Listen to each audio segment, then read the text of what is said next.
कोणाला कसा मात चढला असेल तो एका शब्दात कसा उतरवायचा आहे ते संजय राऊत यांनी दाखवलं. किती मारशील माजून माजून, एक शब्द पुरेसा आहे, तुझं सगळं कोलमडून पडतं. आज बऱ्याच दिवसानंतर परभणीत आलोय. पहिल्या प्रथम मी परभणीकरांना धन्यवाद देतोय की तुम्ही आपल्या हक्काचा शिवसेनेचा महापौर निवडून दिलात. त्याच्याबद्दल खास धन्यवाद देतोय. जनतेची सेवा करणारा एक कार्यकर्ता तुम्ही निवडून दिलात. आता त्याच्याही वरनं माझ्यावरती टीका झाली. याने म्हणे बाळासाहेबांचे विचार सोडले. का सोडले? की म्हणे महापौर मुसलमान आहे. असेल, पण तो आमचा आहे. त्याला शिवसेनेची उमेदवारी घेऊन शिवसैनिक म्हणून तो लढलेला आहे.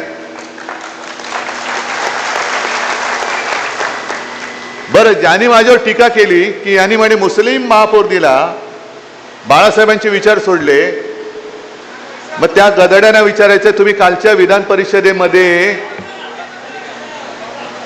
जो आमच्या नावंदरच्या विरोधात उभा करून निवडून आणला तो कोण आहे? मग ठीक आहे, आपण तराजू काढू.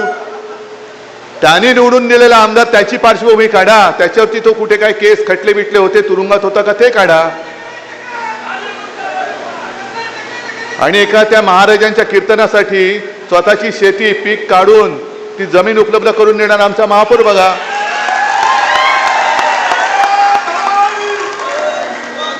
पण किती दिवस चालणार? म्हणजे आपण जरा कुठे काय केलं की बाळासाहेबांचे विचार सोडले, पण तुम्ही शिवसैनिकांशी आणि शिवसेनेशी गद्दारी केली. हा बाळासाहेबांच्या विचारांचा तुम्ही घात केलेला. मला तोही क्षण आठवतोय. मी विधानसभेला सुद्धा प्रचाराला आलो होतो आणि लोकसभेला सुद्धा आलो होतो. लोकसभेला तो स्टेडियम पूर्ण भरला होता. ते राहुल, ती सभा एक आपल्याला परत घ्यायचे, त्याच स्टेडियम मध्ये घ्यायचे.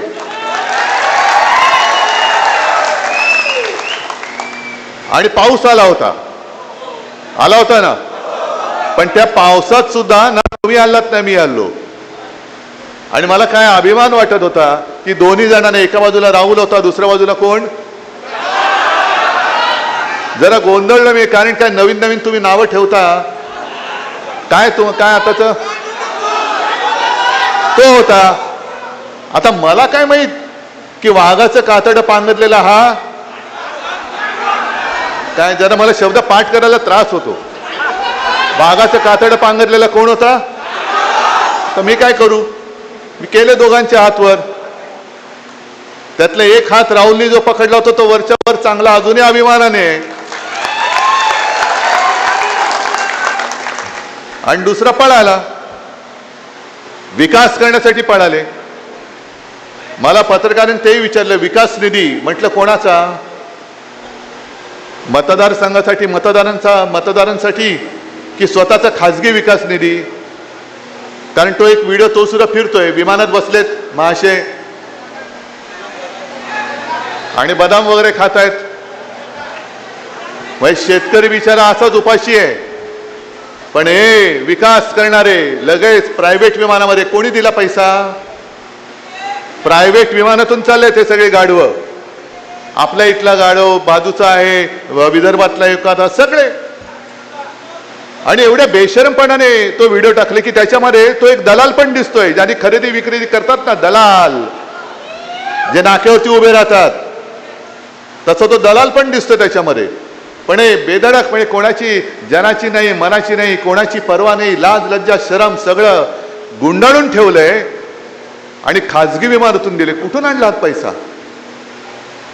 म्हणजे माझ्यावरती जे टीका करतात की आत्मपरीक्षण केलं पाहिजे उद्धव ठाकरेंनी, पक्ष का फुटतोय. खरंच आत्मपरीक्षण केलं पाहिजे, पण एकट्या उद्धव ठाकरेंनी नाही. आत्मपरीक्षण सगळ्यांनी केलं पाहिजे. ममता बॅनर्जी पासून सगळ्यांनी केलं पाहिजे. आणि त्याही पेक्षा टीकाकारांनी केलं पाहिजे की आमच्या पक्षफुटीची केस 4-4 वर्ष सुप्रीम कोर्टामध्ये अजून प्रलंबित आहे. का आत्मपरीक्षण केलं जात नाही? का ती केस प्रलंबित आहे? आता सुद्धा हे 6 गद्दार झाले. अरविंद सावंत, संजय राऊत आणि अनिल देसाईंनी जाऊन, आणि एक आपले राजाभाऊ वाजे, अभिमान आहे मला त्यांचा. लोकसभा अध्यक्षांनी जाऊन पत्र दिलं होतं की जर तुमच्याकडे कोणी असं आलं तर कोणताही निर्णय घेण्याच्या अगोदर आमचंही म्हणणं ऐकून घ्या. आणि त्याच्याप्रमाणे त्यांनी गेल्या 24 तारखेला म्हणजे अरविंद सावंत हे आपल्या लोकसभेच्या संसदीय कामकाज समितीच्या दौऱ्यानिमित्त अध्यक्षांच्याच सहीने जे पत्र येतं त्या पत्रानुसार कारगिलच्या दौऱ्यावरती होते. कारगिलचा म्हणजे देशासाठी हा महत्वाचा विषय. कारगिलच्या दौऱ्यावर तुम्हीच पाठवलं होतं. येणार होते 25 तारखेला, पण लोकसभा अध्यक्षांचं फरमान आलं तुम्ही 24 तारखेला या. मी अरविंदना म्हटलं की तुम्ही त्यांना सांगा की आपल्याच आदेशानुसार मी कारगिल येथे आलोय, तो दौरा देशासाठी महत्वाचा आहे, अर्धवट सोडून येऊ का? त्याने म्हटलं या.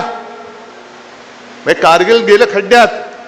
कारगिलचा दौरा बिवरा काय नाही, तुमचा पक्ष फुटण्याची घाई झाली माझ्या मालकांना, त्याच्यासाठी तुम्ही पहिले या. आणि मग त्यांना आपली बाजू आपण सांगितली, मांडली.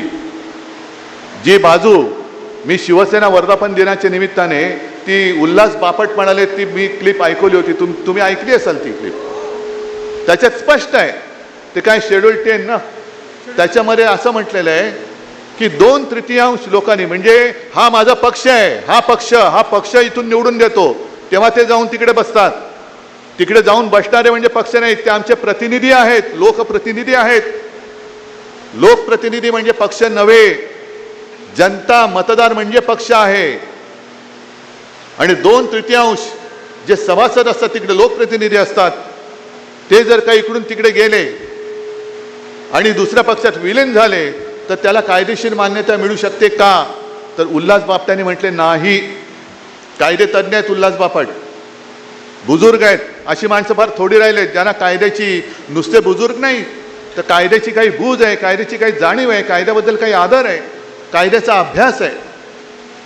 आणि त्यांनी स्पष्ट सांगितले की त्याच्यात संविधानात, हे कोणी तुम्ही मी किंवा बापटांनी लिहिलेलं नाहीये, संविधानात घटनेमध्ये लिहिलेलं आहे की जेव्हा एखादा पक्ष दुसऱ्या पक्षात विलिनीकरणाचा निर्णय घेतो त्याला 2/3 लोकप्रतिनिधींचा जर पाठिंबा असेल तर ते होतं. 2/3 लोकप्रतिनिधी विलिनीकरणाचा निर्णय घेऊ शकत नाही. आता हा तुमचा नवीन जो शब्दांनी तुम्ही जो बॉस म्हणताय, हे सगळे 6च्या 6 जर कायद्याचं राज्य या देशात असेल तर ते बाद झाले पाहिजे. जर कायद्याचं राज्य असेल तर. आणि कायद्याचं राज्य नसेल, पण मला अजूनही लोकसभा अध्यक्षांवरती विश्वास आहे, कारण शेवटी तुम्ही कायदा पाळला नाहीत तर जनतेला सांगू शकणार नाही तुम्ही कायदा पाळा म्हणून. सुरुवात वरून व्हायला पाहिजे. लोकसभा अध्यक्षांनी कायदा पाळला पाहिजे. जे डॉक्टर बाबासाहेब आंबेडकर यांनी आपल्याला घटना दिलेली आहे, जी घटना दिली त्या घटनेनुसार जे योग्य आहे ते योग्य करण्याचा अधिकार हा लोकसभा अध्यक्षांनी दिला आहे. अधिकार आणि मर्जी याच्यामध्ये फरक आहे. आम्ही अधिकार मानतो, मर्जी मानणार नाही. मर्जी नाही मानणार आम्ही. आणि म्हणून 2/3 जर तिकडे गेले असतील, त्यांना वाटलं असेल की 6वा आला म्हणजे झालं, 6वा आला म्हणजे झालं, होत नाही. आणि कायद्याला जागणारे लोकसभा अध्यक्ष आहेत असा माझा अद्याप तरी विश्वास आहे. आणि कदाचित या चॅनलच्या माध्यमातून ते बघत असतील, मी जे मराठीत बोलतोय ते हिंदी करून त्यांना कोणतरी सांगत असेल तर त्यांना मला हात जोडून सांगायचं आहे की जे घटनेत दिलेलं आहे त्याचं उल्लंघन तुमच्यासारख्या जबाबदार पदावरती बसलेल्या व्यक्तींनी करता कामा नये. कारण नाही इतिहासामध्ये जशी आमची एक निस्पृह निष्पक्षपातीपणे न्याय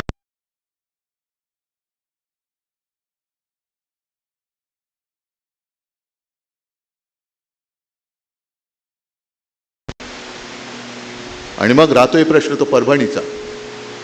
आता सुद्धा मी येताना मला शेतकरी भेटले, आमचा पीक विमा अजून मिळालेला नाहीये. काय विकास कुठे आहे?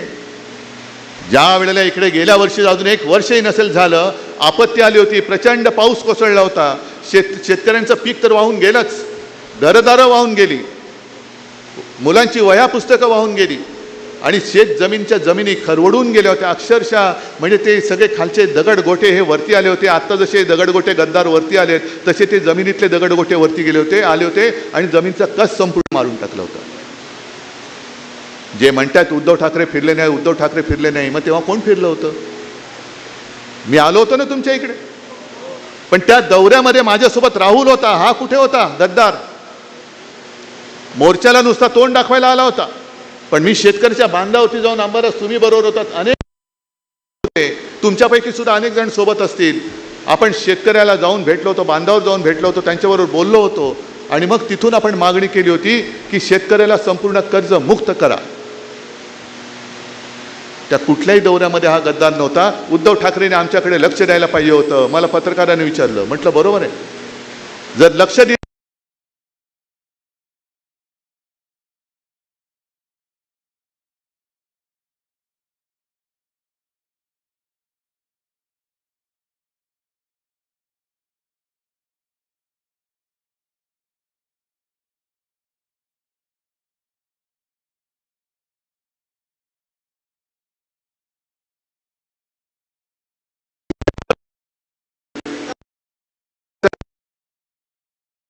हे चालवण्याचं काम तुम्ही करायचं.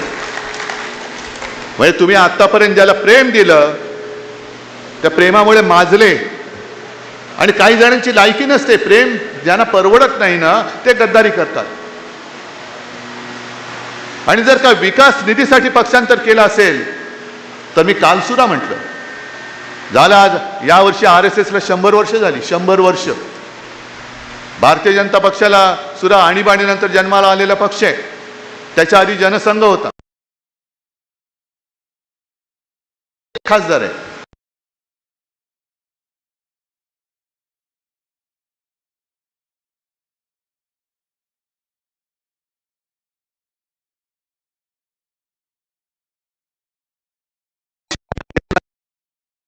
तो जनता मोठी झालेली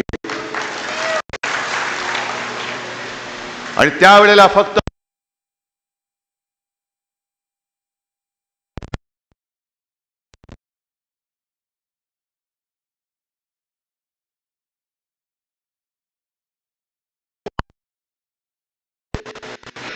पण आपण बोलतो हिंदुत्व हिंदुत्व हिंदुत्व, आमचं हिंदुत्व वेगळं हिंदुत्व आहे. म्हणजे तेव्हा खरंच भाजपला मूठमाती देऊन मोकळं झालं असतं तर बरं झालं असतं. पण आपण भोळी माणसं, हिंदुत्व हिंदुत्व हिंदुत्व, आमचं हिंदुत्व वेगळं हिंदुत्व आहे. आमचं हिंदुत्व आहे राष्ट्रीयत्व आहे. पण जो या देशाला आपला मानतो तो मुसलमान असला तरी आमचा आहे, हे आमचं हिंदुत्व आहे. आणि मी नेहमी जे सांगतो की आमचं हिंदुत्व कसं आहे, आम्ही जय शिवराय पहिलं बोलतो, कारण छत्रपती शिवाजी महाराज हा आमचा देव आहे. आई तुळजाभवानी आहे, हर हर महादेव म्हणतो, जय श्रीराम पण म्हणतो. पण आमचं हिंदुत्व हे हृदयात राम, हाताला काम आणि शेतकऱ्याला शेतमालाला दाम हे देणारं आमचं हिंदुत्व आहे. पण यांचे 2 खासदार राहिले होते. एक देशातली पहिली निवडणूक 1987 साली पार्लेची पोटनिवडणूक, जी फक्त हिंदुत्वाच्या मुद्द्यावरती लढवली गेली आणि जिंकली गेलेली पहिली निवडणूक असेल, ज्याच्यामुळे नंतर स्वतः शिवसेना प्रमुखांचं 6 वर्ष निवडणूक लढवण्याचं तर सोडाच, पण त्यांचा मतदानाचा अधिकार काढून घेतला होता, ती निवडणूक. आणि मग यांचे डोळे उघडले.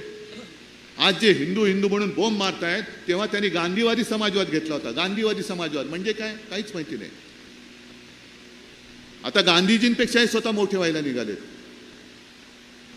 पण त्यांच्या लक्षात आलं की अरे हिंदू मतदान करू शकतात हिंदू बनून, म्हणून मग रथयात्रा काढली. कशासाठी काढली रथयात्रा? मंदिर वही बनाएंगे, मंदिर वही बनाएंगे. हे आम्ही पण त्याच्यामध्ये एकत्र झालो.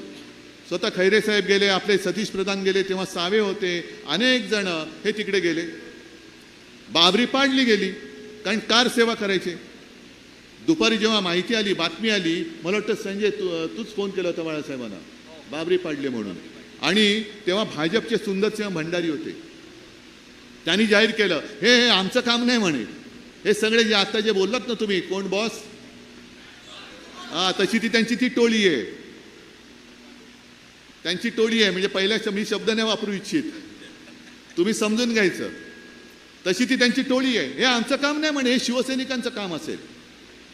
तेव्हा कसलाही मागचा पुढचा विचार न करता बाळासाहेब म्हणाले, जर ते माझ्या शिवसैनिकाने काम केलं असेल तर त्यांचा मला गर्व आहे. हे असे पळपुटी लोक आणि त्यांचे बूट चाटणारे तुमचे नादान लाचार बॉस, कशासाठी राम मंदिर उभारलं? अनेक कारसेवकांचं तिकडे रक्त सांडलं, अनेकांच्यावरती केसेस झाल्या, मुंबईमध्ये दंगली घडल्या, अनेकांना प्राण गमवावे लागले. पण तेव्हा सुद्धा शिवसेना होती, शिवसैनिक होते, बाळासाहेब होते म्हणून मुंबई सुरक्षित राहिली. शिवसेना भवन उडवण्याचा प्रयत्न झाला, आमच्या भोवती कडेकोट बंदोबस्त लागला, श्रीकृष्ण अहवाल, श्रीकृष्ण समिती नेमली गेली, त्याच्यामध्ये अनेकांना गुन्हेगार आरोपी ठरवलं गेलं. आपलं सरकार आल्यानंतर आपल्या सरकारने म्हणजे मुख्यमंत्री मनोहर जोशींनी तो अहवाल केऱ्याच्या टोपलीत टाकला होता. अटलजींचा फोन आला, नाही आहे, ठीक नाही आहे, कचऱ्याच्या टोपलीतनं परत बाहेर काढला. कारण त्यांना माहिती होतं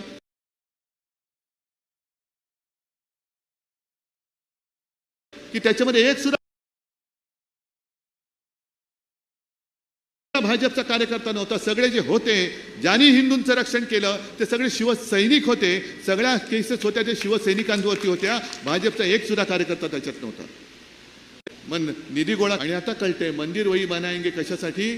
तुम्हाला मंदिर नव्हतं बांधायचं, तुम्हाला रामाच्या नावाने दुकान उघडायचं होतं लुटालूट करण्याचं. की हिंदू हा बिचारा असाच घोळा आहे, त्याला जय श्रीराम म्हटलं की तो काय सगळं विसरून जातो. लुटा लुटा लुटा. ही गद्दारी फक्त आपल्याशी गद्दारी झालेली नाहीये, ही गद्दारी हिंदुत्वाशी झालेली आहे. देशातल्या नव्हे तर जगातल्या तमाम हिंदूंची केलेली ही गद्दारी आहे. आणि जशी आता कॉक्रोच जनता पार्टी निर्माण झाले तशी नवीन बीजेपी जन्माला आले का? नवीन बीजेपी कोणती? कारण तेव्हा राम जन्मभूमीवरचं जे मंदिर होतं ते बाबरांनी पाडलं होतं. आता आपण राम मंदिर उभारलं, आता ते राम मंदिर लुटणारी नवीन बीजेपी आले, बाबर जनता पार्टी. ही बाबरांची अवलाद आहे. त्या बाबराने ते मंदिर पाडलेलं, हे बाबराची अवलाद हे राम मंदिर लुटतायत. मग तुमच्यात आणि त्या बाबरात फरक तो काय? मग बाबर जनता पार्टीचे तुम्ही सगळे आहात का? आणि मग हे सगळे जण तिकडे गेलेत, हे त्यांना पाठिंबा द्यायला गेलेत. आणि काल जो मी एक मुद्दा मांडला तो सुद्धा फार महत्वाचा आहे. कारण तुम्हाला सगळ्यांना असं वाटतं हा राग असाच ठेवला पाहिजे, हा चाबूक गुंडाळून ठेवण्यासाठी दिलेला नाहीये. या गद्दारांची कीड हा परभणीचा दुर्दैवी इतिहास झालेला आहे की ज्याला आपण शिवसेनेचा उमेदवार म्हणून तिकडे उभा करतो, तुम्ही कशाची पर्वा न करता त्याला निवडून देता. अर्थात ही चूक माझी सुद्धा झालेली आहे, त्याच्यामुळे मी सुद्धा माफी मागतो तुमची. आता एवढे वर्ष एकत्र राहिल्यानंतर विश्वास ठेवायचा नाही तरी म्हणजे ठेवायचा तरी कोणावर आणि नाही तरी कसा? मग 2 वेळा आमदार असेल, मग 3 वेळा खासदार असेल, पण खासदार की गेल्या वेळेला म्हणजे 19 साली आपल्यावरती जी टीका होत होती की तुमचे 18 खासदार निवडून आले, हे म्हणे मोदीजींच्या चेहऱ्यावरती निवडून आले. मग तुम्ही सगळे साक्ष आहात, तुम्ही सगळे परभणी लोकसभा मतदारसंघातले सैनिक आणि मतदार आहात ना, आहात की नाही आहात? मग मला फक्त एका प्रश्नाचं उत्तर द्या. 2024 साली तुम्ही बाळासाहेबांच्या फोटोवरती आणि शिवसेनेच्या मशाल निशाणीवरती भरोसा ठेवून मतदान केलं का मोदींमुळे याला निवडून दिला होता? मग त्याच्या विरोधात म्हणजे पूर्ण देशामध्ये मोदींची लाट होती. राम मंदिर बांधलं होतं तरी देखील महाराष्ट्राच्या मतदारांनी मोदींच्या विरोधात मतदान केलेले हे सगळे खासदार आज परत त्यांच्या पायाशी लीन झाले. हा महाराष्ट्राचा अपमान नाहीये? हा खासदार जाण्यामागे तुमच्या पक्षातलं काही गटबाजीचं राजकारण होतं का? म्हटलं गटबाजी आमच्याकडे नाही, गटबाजी आता भाजपात चालले. कारण हे ऑपरेशन टायगर नाहीये, हे ऑपरेशन देवेंद्र फडणवीस आहे. देवेंद्र फडणवीस जसं मध्य प्रदेशमध्ये निवडणुका कोणाच्या चेहऱ्यावर जिंकला? भाजप, शिवराज सिंग. मग सगळे प्रेमाने मामा म्हणायचे, मामा मामा मामा. बनवलं ना त्याला मामा, त्याचं नामोनिशाणच ठेवलेलं नाहीये. कारण हा मामा उद्या पंतप्रधान पदाच्या शर्यतीत येऊ शकतो, उद्या भाजपचा अध्यक्ष होऊ शकतो. फिर मामा को उल्लू बनाओ, मामा को बुला ले ऊपर, डाल दिया कोने में. आता शिवराजचं नावच नाही कुठे. म्हणजे जो पंतप्रधान पदाच्या शर्यतीत येऊ शकतो त्यांना वेळेमध्ये कापून टाका. तसंच देवेंद्र फडणवीसांचे पंख कापणे सुरू झालेले. जो पंतप्रधान पदाच्या शर्यतीत येऊ शकतो त्यांना वेळेमध्ये कापून टाका. तसंच देवेंद्र फडणवीसांचे पंख कापण्याचे प्रकार सुरू झालेले आहेत. काल माझ्यासोबत तिकडे काल परवा माझ्यासोबत विमानात बसले होते, पण हतबल होते, हतबल म्हणजे कळतच नव्हता मुख्यमंत्री आहे असं काय झालं. कोणतं दार ठोकायचं, कारण ते दार उघडलं तर पंख कापणार, हे दार उघडलं तरी पंख कापणार. आपले पंख म्हणजे काय वाचलंय ते वाचून जेवढे दिवस आहेत तेवढे ढकललेले बरे. या स्थितीमध्ये देवेंद्र फडणवीस आहेत. कोणतं दार ठोकायचं, कदाचित उद्या, कारण प्रत्येक गोष्टीला शेवट असतो. यांच्यानंतर कोण, त्यांच्यानंतर कोण, महत्वाकांक्षा सगळ्यांच्या असू शकतात. जेवढे दिवस आहेत तेवढे उद्या कदाचित देवेंद्र फडणवीस पंतप्रधान पदाच्या शर्यतीत आले तर, जसं तुम्ही विसरून गेलात. प्रत्येक गोष्टीला शेवट. नितीन गडकरी होते की नव्हते? नितीन गडकरी भाजपचे अध्यक्ष होते, पुन्हा अध्यक्ष होत होते, पण पुन्हा अध्यक्ष झाले असते तर कदाचित नितीन गडकरी पंतप्रधान झाले असते. म्हणून गडकरींचे पंख असे कापले की त्यांच्या सगळ्या त्या निष्ठेमध्ये इथेनॉलचं पाणीच घालून टाकलं. पुन्हा अध्यक्ष होत होते, पण पुन्हा अध्यक्ष झाले असते तर कदाचित नितीन गडकरी पंतप्रधान झाले असते. म्हणून गडकरींचे पंख असे कापले की त्यांच्या सगळ्या त्या निष्ठेमध्ये इथेनॉलचं पाणीच घालून टाकलं. पातळ करून टाकलं त्यांचं सगळं, भेसळ करून टाकली. आता नितीन गडकरी बिचारे काय करू शकतात? काही करू शकत नाही. गद्दार शेवटी गद्दारच असतो. गद्दारांनी किती उड्या मारल्या तरी त्याचं नुसतं वापरा आणि फेका एवढाच मिंद्याचा उपयोग आहे. आपल्या विरुद्ध लढवायचं, पैसे देऊन माणसं फोडायची. बरं माणसं कशी की आता एक एक माणसं जी तुम्ही तयार केली त्यांचं करिअर उद्ध्वस्त करून टाकायचं. आता हा गद्दार पुन्हा परभणीमध्ये तोंड दाखवायला जागा शिल्लक आहे. लढवायचं म्हणजे एक माणूस संपला, बाजूचा संपला, त्याच्या बाजूचा संपला, सगळी आपली माणसं संपून टाकायची, कोणी प्रतिस्पर्धी ठेवायचा नाही. तसाच उद्या या मिंदेचा कार्यक्रम होणार आहे. जोपर्यंत त्याचा उपयोग आहे तोपर्यंत मिंदेला डोक्यावरती घेऊन फिरतील आणि उपयोग झाला तर विसर्जन करून मोकळे. कारण हे जर असं नसतं तर हे 6 गद्दार सरळ भाजपात घेतले असते. घेतले असते ना, जोपर्यंत त्याचा उपयोग आहे, पण भाजपात नाही घेतले, डोक्यावरती घेऊन इथे घेतले. उपयोग झाला तर विसर्जन करून मोकळे. कारण हे जर असं नसतं तर हे 6 गद्दार सरळ भाजपात घेतले असते. घेतले असते ना, पण भाजपात नाही घेतले.